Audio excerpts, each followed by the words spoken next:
মাদকদ্রব্যের অপব্যবহার এবং অবৈধ পাচার বিরোধী দিবস উপলক্ষে আগরতলা শহরে এক র্যালি অনুষ্ঠিত হয়। আন্তর্জাতিক মাদক দ্রব্যের অপব্যবহার এবং অবৈধ পাচার বিরোধী দিবস উপলক্ষে ইন্ডিয়ান সাইকিয়াট্রিক সোসাইটি ত্রিপুরা শাখার উদ্যোগে শহরে সচেতনতামূলক র্যালি অনুষ্ঠিত হয়। উপস্থিত ছিলেন স্বাস্থ্য দপ্তরের অধিকর্তা ডক্টর তপন মজুমদার ও সোসাইটির কর্মকর্তারা। এদিন র্যালিটি আগরতলা রবীন্দ্র শতবার্ষিকী ভবনের সামনে থেকে শুরু হয়ে শহরের বিভিন্ন পথ অতিক্রম করে পুনরায় রবীন্দ্র শতবার্ষিকী ভবনের সামনে গিয়ে শেষ হয়। Bureau report, BTV Tripura news. প্রথমত আমি আমাদের director of health service professor Tapan Majumdar স্যারকে ধন্যবাদ জানাই। আমাদের আবেদনে সাড়া দিয়ে উনি এই র্যালিটাকে ইনগ্রেট করার জন্য চলে এসেছেন। আমরা বেশি দীর্ঘ সময় নেব না।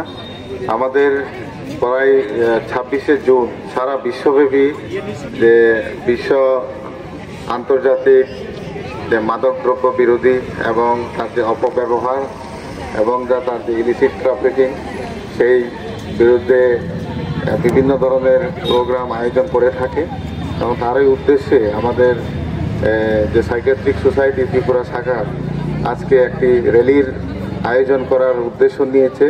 তার একটি কারণ যে আমাদের সমাজের সকলের মধ্যে এই বার্তা ছড়িয়ে দেওয়া যে নেশা এখন রাজ্যকে এবং সারা বিশ্বকে সারা দেশকে যেভাবে গ্রাস করছে তাতে আমাদের যুব সমাজ খুব একটা বিপদের মুখে আছে। কারণ আমাদের যুব সমাজই হলো আমাদের দেশের সম্পদ এবং তারাই যদি ধীরে ধীরে এই নেশার মধ্যে যুক্ত হয়ে পড়ে তাতে শুধু একজন ব্যক্তি দুর্বল হয়ে পড়ে না, তার ব্যক্তির সাথে থাকা পরিবার, সমাজ এবং দেশও কিছুটা হলেও অন্ধকারের দিকে যায়।